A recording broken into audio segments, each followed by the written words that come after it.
People don't like dark-skinned people in our country. Forget others, my own parents.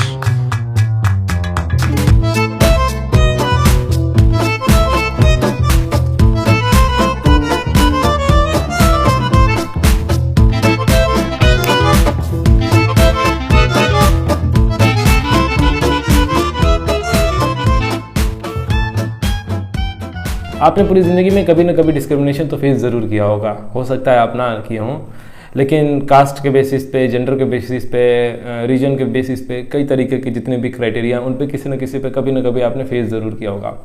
आज हम एक उसी तरीके के डिस्क्रिमिनेशन के बारे में बात करेंगे जिसके बारे में उतनी बात नहीं होती है जितनी व्यापक स्तर पर वो फैला हुआ है। मैं बात कर रहा हूँ dark skin guy or a light skin guy. Lighter skin guy is considered to be more attractive. Bharat एक ऑब्सेशन प्रधान देश है। यहाँ जिस भी में लोगों को ऑब्सेशन आ जाता है, पबजी में आ जाता है, क्रिकेट में आ जाता है, लेकिन एक ऐसा ऑब्सेशन है जो शायद बहुत पहले से चल रहा है, लेकिन अंग्रेज़ों के आने के बाद वो बहुत ज़्यादा बढ़ गया। मैं उसी की बात कर रहा हूँ, फेयर स्किन ऑब्सेशन की। आप इस ऐड को पहले देखिए और फिर आपसे मैं बात करता हूँ। तुम्हें लड़के वाले देखने आ रहे हैं। पर माँ, हाँ? मेरी त्वचा।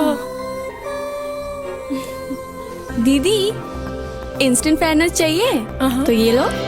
ये साधारण क्रीम असर दिखाए 5 दिनों में, पर बजाज CFL से पाइए बस 1 सेकंड में उजला गोरा रंग।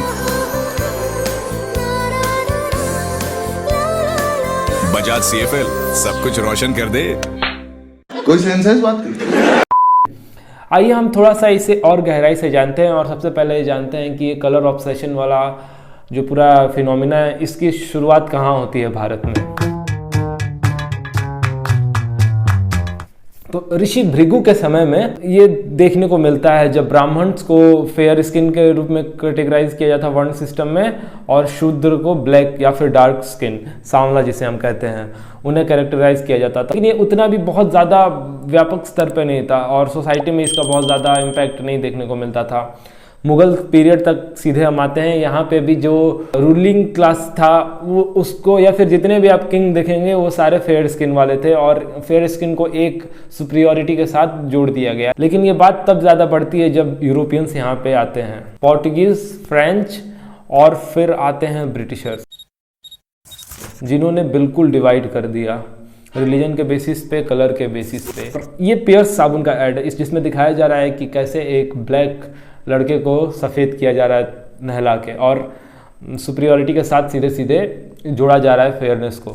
तो ब्रिटिशर्स ने इसको बहुत ज़्यादा व्यापक स्तर पे लगा दिया था। वो नेटिव इंडियंस को इस कलर के बेसिस पे डिस्टिंग्विश करते थे। काफ़ी जगह ये बात थी कि dogs and Indians are not allowed. इसके पीछे कुछ कारण थे जिनमें फेयरनेस भी एक कारण था। नेटिव इंडियंस ब्राउन स्किन में पाए जाते थे या फिर डार्क स्किन में, और यही कारण था उनको नीचा समझने का। ब्रिटिशर्स का जो स्किन कलर था वो काफ़ी फेयर था, जिस वजह से वो अपने आप को सुपीरियर मानते थे। हमने देखा कि ब्रिटिशर्स ने कैसे डिफरेंस क्रिएट किया सोसाइटी में कलर के बेसिस पे। अब आगे थोड़ा सा बढ़ते हैं। स्टेटिस्टा के अनुसार 2020 में 1 ट्रिलियन का ब्यूटी इंडस्ट्री था, जो 2025 तक 2 ट्रिलियन का हो जाएगा।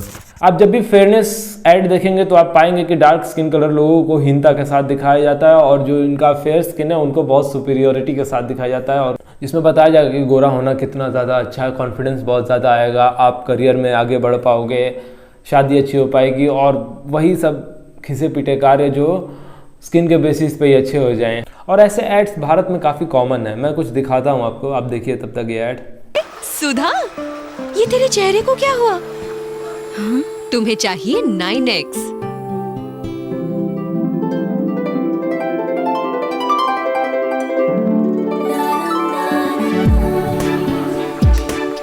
चेहरे पे रौनक लाइए सिर्फ 9 सेकंड में। Foreign passport that side ma'am. तुसी की कह रहे हो जी?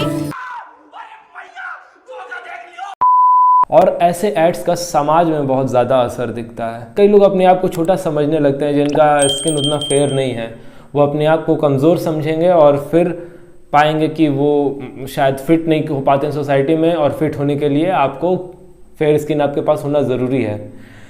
ये इसका असर है और ये बहुत खतरनाक असर है।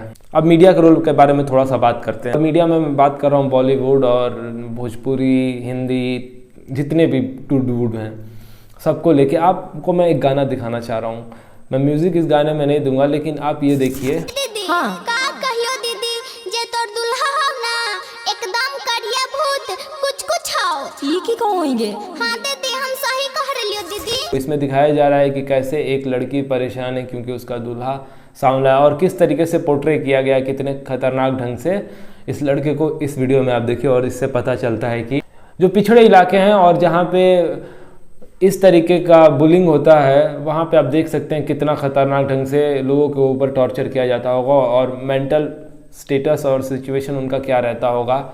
ऐसे गाने, ऐसे समाज में ताने वाने सुन के जिस चीज़ को आप कंट्रोल भी नहीं कर सकते उसको लेके। कृष्ण का मतलब होता है सांवला। अभी आप देखेंगे कि हमारे मीडिया ने कृष्ण को, जो उनका लिटरल मीनिंग होता है, कृष्ण का मतलब ये होता है सांवला, और कृष्ण को जो रंग था उनका, वो धीरे धीरे किस तरीके से कैरेक्टर्स को बदला गया। और आज के कृष्ण आप पाएंगे बिल्कुल कोमल और फेयर काफ़ी पाएंगे। सोसाइटी पे इसका बहुत बुरा असर पड़ता है जब लोग अपने आप को जज करने लगते हैं किसी टीवी ऐड के कारण, और मीडिया और जो लोग बातें कर रहे हैं सोसाइटी में आसपास उसके कारण अपने आप को जज करने लगेंगे और फिर वो खुद को हीन समझने लगेंगे, जिस वजह से उनका प्रॉपर ग्रोथ नहीं हो पाता।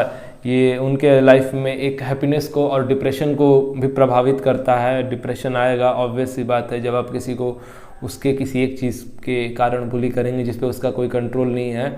और इसको बदलाव करने का एकमात्र तरीका यही है कि इसको हम नॉर्मल करें और जो एड्स हैं उन पे कंट्रोल लगाया जाए। ये एड्स बहुत ज़्यादा रेसिस्ट, डिस्क्रिमिनेटिव और हर तरीके का गंदा काम करते हैं। आजकल रील्स में भी आप देखेंगे ऐसे ही हमें देखने को चीज़ें मिलती हैं। ये आइडिया मुझे आया था, मैं मॉडर्न हिस्ट्री